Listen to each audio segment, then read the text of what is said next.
given what you just said, which I hadn't heard yet, and and given what's going on with Trump and William Barr and just all this stuff, and in this article we're going to talk about that was on CNN last week, that just it's like everything old is new again, and just when we seem like we're making progress, there are all these roadblocks or these horrible things that keep on happening. Yeah, and then over the weekend we see these MAGA-hatted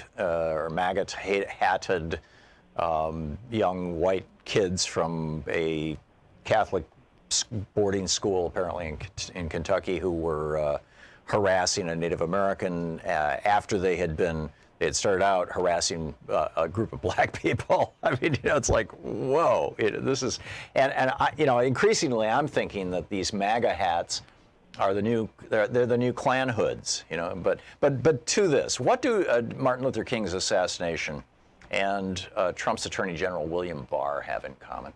Well, and let's hope he might not be confirmed. Of course, he probably will be confirmed. But, the biggest thing, because a lot of people wouldn't think, well, what on earth could they have in common? King died in 1968. Barr, really became to prominence in the early 90s as first an assistant attorney general, then attorney general. But what they actually have in common, really big time, is secrecy and secret government files and cover-ups. And you wanted to talk about this CNN article from last week. It deserves more attention. It leads us right to King's assassination.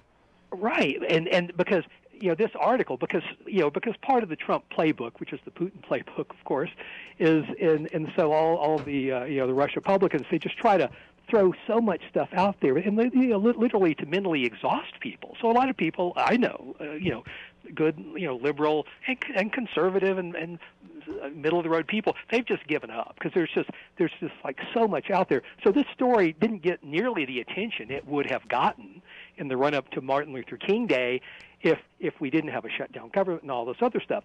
Basically, and people should definitely read it for themselves later on this evening. It's titled "Inside the GM Plant Where Nooses and Whites Only Signs Hung." And this isn't some historical article. This is current. This is now. In fact, there was another sign that was just found, I think, just last week there. And basically, at this GM plant in Toledo, Ohio, this powertrain plant, they've got, some restrooms were said to be, black people were told, these are whites-only restrooms. There were nooses left, not once, not twice, but several times. And I'm going to just read some stuff right out of the article here. Black supervisors, and these are supervisors, well-educated men earning six figures, were denounced as boy, ignored by subordinates. Black employees were called monkey. Go back to Africa. What you were just saying about those students in Washington, that same kind of taunting, and of course lots of use of the N-word. Black employees were warned that one white colleague's daddy was in the Ku Klux Klan. White workers wore shirts with Nazi symbols underneath their coveralls. So a lawsuit was filed. And they said, all the stuff with the N-word, all the stuff. And GM basically just went through the motions. When nooses were left multiple times, when there was only one black guy working in a particular area, so the noose was clearly meant for him, instead of really doing anything about it, GM said, we're just going to take out the rope and replace it with wire or chains or something, which is, that's like putting a Band-Aid on a... You mean they were going to take the rope out of the factory so that the white guys couldn't make it into nooses anymore? Right. That was GM's idea of doing this, Wow. And the local UAW president, and I'm a big union supporter. My dad headed a UAW local here in Atlanta back in the late 50s, early 60s. It's a white guy who's worked there for 34 years. His comment was, do I believe people are a little too sensitive these days? Absolutely. Well, that makes no sense. There were police reports filed. Luckily, the Ohio Civil Rights Commission looked into it. They did a 9-month real investigation, not a whitewash, and their director of regional operations said racist behavior was so prevalent at this Toledo plant that she'd reckon among the worst cases her team had ever seen, and incidents continued while everyone knew the commission was investigating. and she rejected GM's defense that they had taken appropriate action. So bottom line here, several important things, and it leads right to King. And then this parallels some of the experiences you had in Atlanta at a GM plant. Exactly. Back in the 60s. You know, factories, by the way, are dangerous places. You know, one shove in the wrong place and somebody's dead, right? Right. And I do want to say, I don't think GM is any more or less racist than many large corporations or many large factories. I noticed in the sidebar of the CNN article, there were two things. GM raises its profit forecast, stock jumps, and another article, GM has barely paid federal taxes for years. But the thing is, when you have these big corporations more concerned with profits than taking care of their workers, protecting their workers, stopping horribly overt racism. And again, I worked at GM back when I was in college. I worked part-time. My dad retired from GM. And so I was working at a GM plant here in Atlanta called the Lakewood plant, kind of southeast of Atlanta, really, you know, still in the city limits. And so I saw racism there firsthand myself, the same kinds of things. One of the women who was talking to one of the supervisors in Toledo was later sent something calling her an N-word lover, right? So back when I was working at GM, back in the early 70s at the same plant, a few years after King died, a woman, I heard about this, I didn't witness it, but everybody said it happened, you know, was seen talking a lot at lunch with a black coworker, and a bucket of urine was placed over a door that they knew she would have to pass through. Things like that were common. Uses of the N-word were common. This is stuff you experienced. So how does that relate to the assassination of Dr. Martin Luther King? At that very plant, just a few years earlier, while my father was working there as a supervisor after he had left being a UAW leader, chairman there, that plant was where the money was raised from the racists there, who may have only been, 10% or so, but still, that's where the money was raised to pay for the assassination of Dr. Martin Luther King. So when GM didn't check that racism back then in the 60s, look what that led to, this horrible thing, and why instead of, you know, celebrating with I forget how old he would be today, 90-year-old Martin Luther King, you know, we're celebrating this holiday of a man who died more than 50 years ago because of that unchecked racism there. So like I say, it's just so ironic that that article came out last week, and yet it got almost no national real attention. And yet it should. Yeah, because this is incredible. So where does James Earl Ray fit into all this, Lamar? Well, so here's what was happening at that GM plant. So that became kind of ground zero. You know what blockbusting is, right? Yeah, but let's describe it for our listeners who don't. Right, I know. Most people under 40 or 50 don't know. So blockbusting was where, for a long time in Atlanta, like most major cities in the South and many in other parts of the country, blacks were only allowed to buy houses in certain areas. Well, you know, by the mid-'60s, that was changing. So a lot of and Atlanta had 5 or 6 real estate firms that had a monopoly. One of them has a background of Georgia's current senator, Johnny Isaacson, used to run an office of theirs.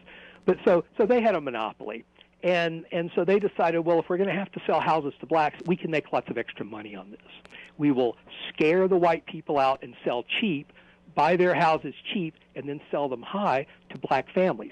So it's just ridiculous, and we don't have time to go into it in detail, but they would use these horrible scare taxes to force this. Well, that General Motors plant, the Lakewood plant, was like middle-class heaven in the 50s and the early 60s. White middle-class heaven.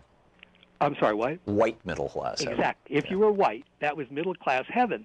You know, the shopping, you could walk to the plant, you go home for lunch. It was just, it was just wonderful. And this was just a generation. I mean, this generation had mostly grown up in the Depression. So this was great, right? Well, that became one of the first areas that was blockbusted. So suddenly, instead of, a 5-minute drive to work or even walking to work, going home, you only got 30 minutes for lunch. But if you lived 5 minutes away, fine, you get to see the wife and kids.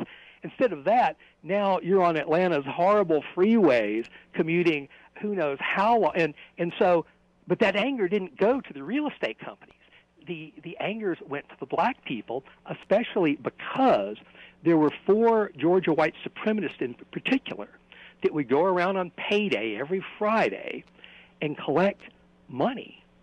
They would mainly do it to work against Martin Luther King. Once you were a regular contributor, given $2, $3, $4, $5 a week, because these were great paying union jobs, right? Mm-hmm. Then they would say, look, if you can kick in a little bit more, we've got a special fund that we're collecting money to kill Martin Luther King. And so that had been going on for several years by 1967, 68. Now, they were actually taking this money, and they were buying undeveloped mountain land just across the border into North Carolina. So, in other words, so this was a get-rich-quick scheme that they were selling. They were using, we're going to kill King as the way to get the money, and then they were converting it to their own personal property. Exactly, and yet they had to do something about King, and we'll talk about that when we come back. Right. Lamar Waldron is with us. Lamar and I wrote Legacy of Secrecy, The Long Shadow of the JFK Assassination, Bobby Kennedy, National Security, the Mafia, and the Assassination of Martin Luther King. So we're back with Lamar. So who were the guys who were raising the money to kill King? And at what point did they realize that they couldn't just take all this money and convert it into North Carolina speculative land, but that they'd have to actually use it to kill King? Well, the problem was, while there were early attempts to kill King, there weren't any, by 65, 66, there weren't any attempts. They figured somebody's going to take some shots, right, and we'll take credit. That wasn't happening anymore, because King was cautious and he had bodyguards and stuff, right? And so, and plus there were other targets. You had the Black Panthers and Huey Newton. So it wasn't just King anymore. So they had figured somebody will take a shot. We'll say, hey, that was our guy. He barely missed. That wasn't happening. So their contributors, who included a lot of Klan members, John Birch Society members, white citizens, a lot of, and some pretty violent types, they were like, hey, I've been paying this money. So what they had to do was hire someone, find someone who could at least take a shot at King, and preferably, because they were all racist, white supremacists, kill him. One was a guy who came up from South Georgia for these collections named Joseph Miltier. Joseph Miltier is famous and familiar with some of your listeners because he was caught on Miami police informant audio tape that you can still listen to today, saying that this is 2 weeks before JFK was killed, saying that JFK would be shot from a building with a high-powered rifle and someone would be picked up quickly to throw off the authorities. Wow. So clearly Miltier, was at least knowledgeable about JFK's assassination. So, and when he talked about a plot to kill King back then on tape. So flash ahead, Miltier is one of these guys making money. An inside guy at the plant named Hugh Spake was another guy, because he worked there. So, all these guys trusted him. So, and then there was an attorney and a dentist. Okay. So those were the guys. So, but they didn't, Miltier had white supremacist contacts with everybody, with Venable, who headed the Ku Klux Klan, J.B. Stoner, but he didn't want to use those contacts because they could cut, those people were his friends, right? So he wanted to get somebody that could not be traced back to his white supremacist buddies. So there were a couple of house painters approached. That didn't work. Bottom line, they wound up. So they were looking for a hitman, you're saying? And like I say, a hitman would be great, but at least somebody who could take a shot. Right. So he didn't even have to be an experienced hitman. The two house painters were crooks, or I think they had criminal histories, but they weren't hitmen. But like I say, you just got to have somebody to take a shot they can take credit for. So Miltier turned to an old associate from 1963 in the JFK assassination named Carlos Marcello. According to FBI files that the FBI ignored in their own 2000 review of the King case, Carlos Marcello did not accept the contract, but he brokered the contract to someone else, to one of his underlings. And so James Earl Ray had broken out of prison about less than a year before Martin Luther King was killed.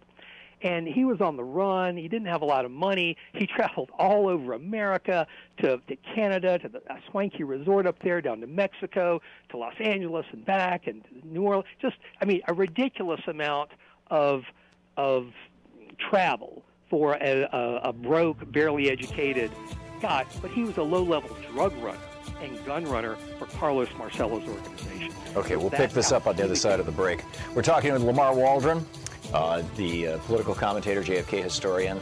Lamar and I wrote Legacy of Secrecy and Ultimate Sacrifice about the assassinations of Martin Luther King, Jack Kennedy, and Bobby Kennedy. We'll be right back. Welcome back. We're talking with Lamar Waldron. Okay, so Lamar, just to recap, these guys were raising money to kill King down in the GM plant where you and your dad used to work in near Atlanta. They were stealing the money and converting it to their own interests. Eventually, the pressure built up to the point where they had to hire somebody to kill King. They go to Carlos Marcello, the guy who brokered the murder of Kennedy, and say, you know, can you hire a hitman for us? He brokers that out to somebody else. And at that point, James Earl Ray, who's been bouncing around the country for about a year after he broke out of prison, traveling to Florida, to Mexico, to Canada, and whatnot, James Earl Ray gets roped into this. Pick it up from there. And I do want to give credit. A couple of researchers built on our work, Stuart Wexler and Larry Hancock, in their book Killing King, and they were able to find information. The contract eventually had two parts to it. One was for a spotter, okay, and that would get you X amount of money. You would get 2 or 3 times that amount of money to be the actual shooter. But so that way, you know, the actual shooter, he could just come on the scene at the last minute because it would be the spotter who wasn't going to get his hands dirty with a gun, right? Who could, you know, track King, let the shooter know, you know, when he's in position or going to be in position. Shooter takes. Right, got it. So it's a two-man team. Right. So, so now Ray had no real history. Ray, he didn't just have, except when he was a military policeman in the late 40s, he never shot anybody. He never killed anybody. He was not a violent person. He was like a crook, a thief. And he was a drug runner for Carlos Marcello and a gun runner. By the way, he had a mixed-race partner and also hung out with the mixed-race partner's black female cousin. So James Earl Ray was racist. But, you know, he was no white supremacist like, say, Joseph Miltier, no matter what you read, okay? So Ray apparently got into the plot, and by the way, they put out the contract in prisons, including the one that Ray broke out of, because they wanted an ex-con, because an ex-con would know two things. Number one, he would know how to keep his mouth shut, that you can be killed even in prison, right? And also he would be a logical fall guy. You know, once you find an ex-con with a record, you know, there's no reason to look for anybody else. You know, okay, he's an ex-con, he must be racist. He did it, right? So Ray got involved. Now the big question is, did Ray fire the shot that killed Martin Luther King? Or was he the spotter?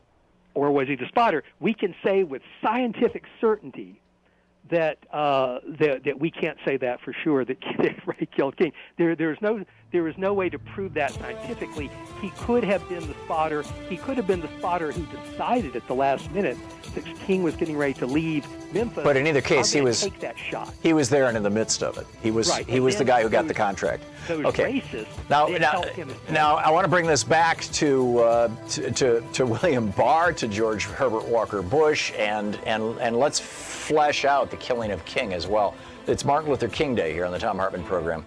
You're listening to the Thom Hartmann Program. Call 202-808-9925. And we're talking with my co-author, Lamar Waldron. I'm his co-author, the book Legacy of Secrecy, The Long Shadow, the JFK Assassination, Robert Kennedy, National Security, the Mafia, and the Assassination of MLK. And Lamar, welcome back.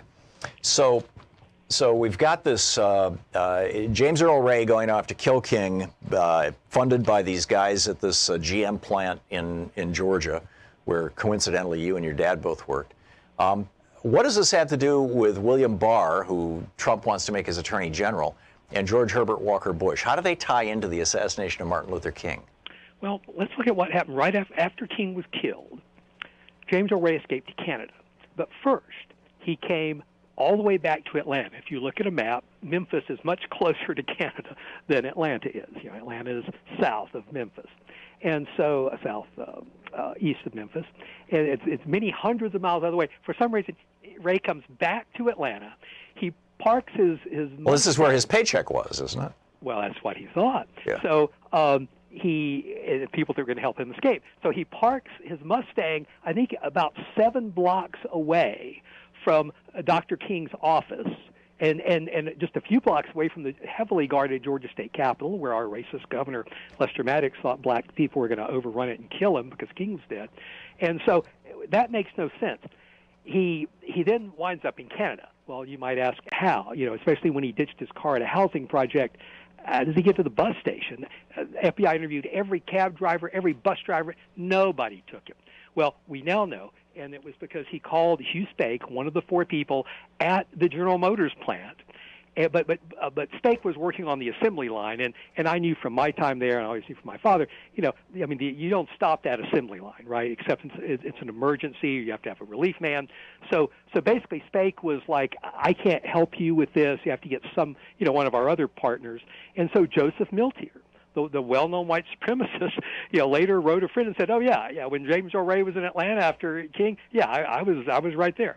So Miltier gets him to the bus station. Ray then goes to Canada, then to England, then to Europe, then back to England where he's apprehended. He has a series of attorneys, all of whom had white supremacist or mafia ties. Pleads guilty to save his life. 3 days later, tries to withdraw it, and so. So that's where he winds up. Now let's flash ahead. After Watergate, we're in the mid-'70s now. Okay, and there's a new investigation. People are tired of Watergate, unfortunately, because all this ties in, but they didn't realize at the time. And there's something called the Church Committee that's investigating. There's also Senator Frank Churches. Under Frank Church, and they're investigating CIA abuses and assassination plots to kill foreign leaders. There's also the little-known Pike and Nedzi committees in the House. So both houses of Congress are starting to investigate and root around all this stuff. The CIA begins to withhold a lot of material from both houses of Congress. Now, who should become CIA director in the midst of all this? And by the way, there are a couple of murders of potential congressional witnesses by the name of Sam Giancana and Jimmy Hoffa in the middle of this, and another one's going to wind up in an oil drum, Johnny Roselli. So who should become CIA director in all this but George Bush, the guy I call George Bush Sr. Right. And so he becomes CIA director, and they just start withholding massive amounts of information, mostly about JFK's assassination, but a lot of this also touches on Martin Luther King's assassination because the CIA is withholding Marcello's work, files about that for the CIA, Marcello's associates, Ray's international travels, because he did a lot of them in 67 and 68, Ray's and their associates' international drug trafficking, and Miltier and Ray's associates in gun running, because a lot of the biggest market for running guns was not just white supremacists and the mafia, but were CIA-backed Cuban exiles.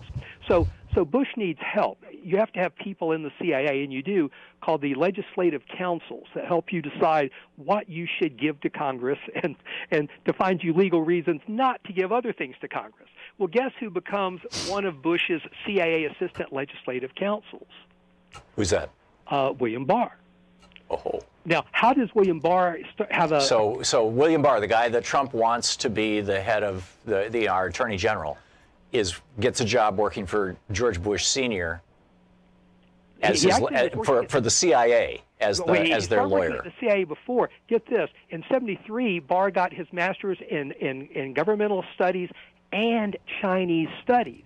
Bush had been, before becoming CIA director, essentially the U.S. ambassador to China. He actually had a different name because the title was trade representative. Yeah. And so, so you had Bush, who had just been essentially the ambassador to China for more than a year, and now you've got this guy, this hotshot attorney, who's got this master's in Chinese studies, I believe from Columbia or someplace like that, and so. So apparently they hit it off then. That's when they first start working together at the same time when Bush's CIA is withholding massive amounts of information about JFK's assassination and some information about Martin Luther King's assassination. So, so the pattern that we're going to talk about next of all this withholding that also went on in the late 80s, early 90s actually got started in the mid-1970s when the CIA is withholding all this information from Congress. With William Barr and George Bush Sr. George Bush. So even with all those withheld files, what did Congress conclude about King's murder? So Congress, they eventually got the House, after Roselli wound up in the oil drum, after he had testified to the Senate, before he could testify to the House, they had formed the House Select Committee on Assassinations. They concluded that King was most likely killed by a conspiracy and that James Earl Ray acted for money. So even with all the withheld files, they got that in, and they turned up lots of other great information that they only got pieces of that we now can tell the whole story, about the drug running and the gun running and all like that. Right. So Bush, on the other hand, he goes from being CIA director to vice president, thanks to something you probably know more about than I do, which is the October surprise. Yep. And then he almost became president, of course, in 1981 when Reagan was shot by John Hinckley. Yeah, and there was some connection between Bush and Hinckley's family. And let's clarify that, because I wasn't as clear as I should have been the last time we talked about Bush back in December. The YouTube that I have to thank all of your listeners, has over 100,000 views. But it was when Hinckley shot Reagan, it was Bush Sr.'s son, Neil Bush, later involved in the savings and loan scandals, right, who had planned to have dinner with Hinckley's brother the next day because the Bush and the Hinckley families were together. A good writer by the name of Russ Baker said that before the shooting, Hinckley's oil company, Hinckley Sr.'s oil company, was looking at a $2 million fine from the Bush-Reagan administration. Yeah, that kind of went away, too, after the shooting. So anyway, I just wanted to clarify that point. Yeah. So now we get into, and again, you know lots about this, to Iran-Contra and all that sort of stuff. Mm. And by the way, Iran-Contra involved a lot of the same anti-Castro Cuban exiles that Bush protected in the mid-'70s when William Barr was one of his assistant legislative counsels. This is some of the Cuban exiles who were involved in the assassination of Kennedy, or involved in Watergate anyway. Well, they were involved in Watergate. They were involved in narcotics trafficking. They were certainly linked to people who were involved in JFK's assassination. But because they were protected and not exposed in the mid-'70s, why, they were available to just like the old 1960s again, when the CIA spent tens of millions of dollars a year on these guys. So that's what Iran-Contra was. Again, a lot of these Cuban exiles had started working for the Florida drug lord Sino Traficante. They, of course, kept doing the drugs while they were doing Iran-Contra. So then we get to so then Bush, thanks to the racist Willie Horton ad and the covert operation that we now know took Gary Hart out of the running, right, Bush becomes president, while the increasingly, mentally challenged Reagan, is having, his problems. And so Barr starts working for Bush as an assistant attorney general in '89 before becoming the full attorney general in 1991. And so you might remember, this is when we were first getting into the JFK case a lot, right? Yeah, back in the early '80s. Well, I mean the early '90s. Early '90s, okay. Right, and there was the Oliver Stone film. Oh yeah, that's right. I was mixing up the companies that I owned and when I owned. Yeah, this was the Newsletter Factory, not Sprague Travel. Okay. Exactly right. Exactly. So late '80s, and the Oliver Stone film comes out, and so there's a big, and you remember at the time we go to these conferences, there was a big hue and cry to release all the JFK files because people thought there could be hundreds, even thousands of pages we hadn't seen yet. We didn't realize. Right, and the confluence between this and the assassination of Dr. Martin Luther King is that many of these same people were involved in these. Well, exactly. In other words, so Congress wanted to pass an act, and of course that act would have covered people like Carlos Marcello, former CIA asset, who brokered the thing, and Joseph Miltier, because of course his recorded stuff about JFK just before the JFK was killed. So in other words, while it wasn't specifically designed for King, a lot of people knew, this is going to get us some stuff that's going to help with the King assassination too. However, Bush and from accounts I've read, Barr, they did not want this act. In fact, Bush pushed out some files. He said, look, here's a bunch of CIA files. See, I've got nothing to hide. Here's a bunch of CIA files. And I'm sure some young guy at the CIA said, yeah, these are old, who knows what they say, we don't. Pushed him out. Guess what? Because of a guy by the name of John Newman, a former Army intelligence major who was at that time an assistant or associate professor of history at Maryland. John Newman knew what those files said, and when I went to talk to Newman and told him what you and I had uncovered from some of the 24 associates of John and Robert Kennedy you and I interviewed, yes, he said, "Oh, that sounds like AM World. All these files Bush pushed out. Yeah, there's some AM World," and he was dead on right. So Bush, without meaning to, actually put out some good stuff, but most people, and we couldn't even talk about that in public, for over 10 years. Yeah. But so bottom line is the JFK Records Act was passed in 92 while Bush was president, Barr was attorney general, unanimously. So even though Bush had opposed it, he had no choice but to sign it. But get this, he didn't put it into effect. He was supposed to appoint a distinguished, objective panel to start going through the files, but he didn't. So he had to wait another several months until Bill Clinton came into office. Then he finally appointed those people also. So in other words, the act was in force while Bush was in office for at least another 2.5 or 3 months. Right. So I want to get back to Bush, to William Barr and his cover-ups, and George Bush and this whole connection to the Martin Luther King killing, and also ask if this is probably how William Barr is going to be protecting Donald Trump. And welcome back. So Lamar, I published a piece on Alternet last week, and frankly I was surprised it didn't get more circulation, about how in 1992, Christmas Day, in fact, or the day before the Christmas Eve, just a couple of weeks before that, the independent counsel, Lawrence Walsh, and that was what they called special prosecutors back then, or the equivalent, had subpoenaed private papers, private diaries that George Bush Sr. had, and that had to do with the whole Iran-Contra thing, and whether he was involved in 1980 in the effort to hold the hostages, whether he was involved a little later in the selling of weapons to Iran. Although the delivery of spare tires via Israel had started, as I recall, with Iran, right around the time of Reagan getting sworn into office, but. Barr at that time was engineering this cover-up, and by encouraging George Bush Sr. to pardon Caspar Weinberger and 5 other people. That pardon shut down Walsh's investigation. Walsh went to the New York Times, screaming headline across 3/4 of the whole front page, that prosecutor alleges cover-up, Bush pardons 6. That was Christmas Day. Look at the New York Times, 1992 for Christmas Day. It'll blow your mind just looking at it. It was William Barr who did that, Bill Barr who did that.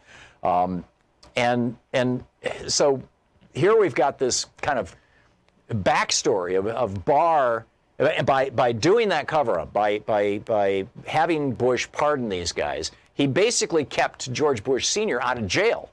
Not to mention Caspar Weinberger and these other 5. Exactly, because they would have been in a position to not only testify against Bush, but as your article points out, the diary that was the Bush's campaign diary from back in the 1980 campaign. I mean, Bush was going to be a star attraction in Weinberger's trial. So in other words, Bush was going to be tarred, and feathered. It was going to be almost impossible not to prosecute Bush. Right. And so Barr eliminated that. Barr got that all out of the way for Bush. And by the way, Barr had been stalling and stonewalling before that, as your article points out, and he had and other people. He had been stalling and stonewalling the special prosecutor on the pardons. I love this. William Safire, one of the most famous journalists in the 1990s, who was a Republican journalist, by the way, former speechwriter for Nixon and Agnew. This Republican, referred to Barr not as the Attorney General, but instead as the cover-up general. Right. I love that line. In an op-ed in as I recall, in October of '92. Yeah. Right. And see, that's exactly when the JFK Act was passed. One of the most single important things that Barr and Bush could have released would have been to tell the American public, oh, by the way, the FBI, we got the files here at the Justice Department, because the Attorney General controls the FBI, right? Supposedly. And Carlos Marcello confessed in front of 2 witnesses to having killed JFK, and we have hundreds of hours of tape of Carlos Marcello on which he's talking about aspects of the assassination, and for all we know, also about aspects of the King assassination. And wow. They didn't release that. And then that stuff is still buried to a large extent. To a large extent. I've got 100 pages, but those transcripts and tapes are still buried to this day. Lamar Waldron with us. Lamar, I understand the King family sued, and that the outcome of that lawsuit was proving that there was some government involvement with the King assassination. Well, again, it's complicated, but bottom line is yes. The judgment found that, and this was Judge Joe Brown was presiding, that King was killed by a conspiracy. Now there was nobody presenting the other side, so it's kind of a one-sided thing. But I got to tell you, Carlos Marcello showed up a lot in that trial. So after that happened, Clinton was president, Janet Reno was Attorney General. There was a lot of pressure to relook at things. And so there was a Justice Department report in the year 2000 that supposedly brought in some kind of outside guy to do a new look at things. But guess what? That Justice Department report that should have focused a lot on Carlos Marcello, because he was mentioned a lot at the trial. Because he brokered the King assassination. Right. Get this, Marcello's mentioned like 2 or 3 times in this long report, and the report ignores the Justice Department's own files in 2 big ways. The FBI file I told you about that I have copies of now is a legitimately released file, that says Marcello brokered it for a group of Southern white supremacists. That contract, they didn't even quote that.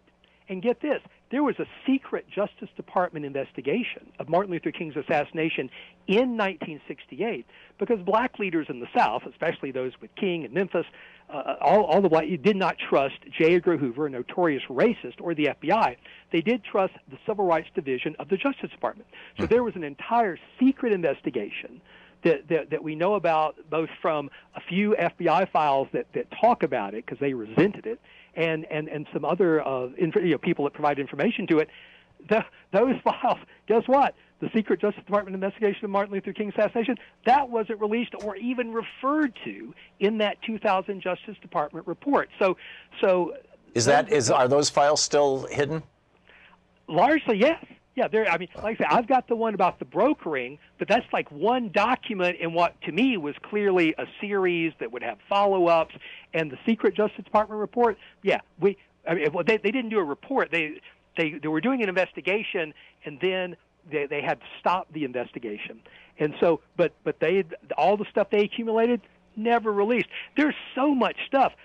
When the FBI heard about that Miltier talking about JFK's murder and the King assassination plot 2 weeks before Dallas, Atlanta FBI agent was asked to investigate immediately because JFK was going down to Florida, then to Texas, and so this guy named Donald Adams, FBI agent, he went down to Quitman in South Georgia. He did all this investigation, worked with the sheriff down there. I think there was a kind of black bag job to break into Miltier's house that Adams did not want me to talk about while he was still alive. But the FBI did black bag jobs back then. You personally discussed this with Adams? Oh, yeah. And he's passed away now, so I can talk about the black bag job where he broke into Miltier's house looking for stuff. So he did a long report and rushed it back to Atlanta. Guess what?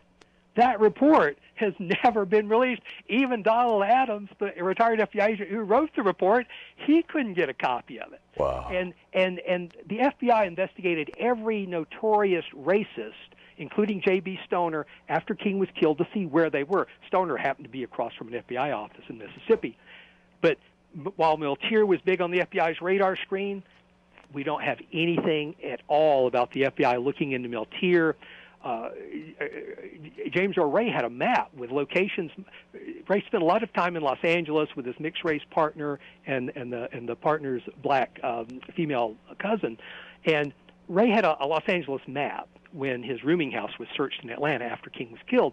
And the map had just a few locations in Los Angeles marked on it, one of which happened to be the apartment of a guy by the name of Johnny Roselli, who was who ended up in the oil drum in Biscayne Bay. Who was an associate we have 1 minute, Lamar, to the end of the hour here. You want to summarize all this? So bottom line is there's a ton of information the federal government is still withholding on Martin Luther King's assassination, and my big worry is that if William Barr is confirmed as Attorney General, we will never see any of that information. Well, is it that we'll never see any of it, as in he'll destroy it, or is it that it'll simply be kept on the QT for another 2 years? The problem is now it's buried so deep now In other words, I think it was hidden from that 2000 Justice Department thing. People are dying. People like Donald Adams are dying. I mean, and so there are the FBI investigators who have this knowledge. Right, who can say, I wrote this report, you got to find it, or here's where we used to file the sensitive stuff. And so that's a difficult thing. I mean, and it's weird to say, but I mean, the King files are vitally important, desperately important as of today. And by the way, there is a group, including Robert Kennedy Jr., Oliver Stone, and others, who just today are calling for a new investigation of King's murder, JFK's murder, Bobby Kennedy's murder, and Malcolm X's murder. Amen. I think people should support that effort. Amen. Lamar Waldron, the book that Lamar and I wrote, Legacy of Secrecy, The Long Shadow of the JFK Assassination, Bobby Kennedy, National Security, the Mafia, and the Assassination of Martin Luther King. Lamar, great talking with you as always. Great talking with you, Tom. Thank you. We'll be back.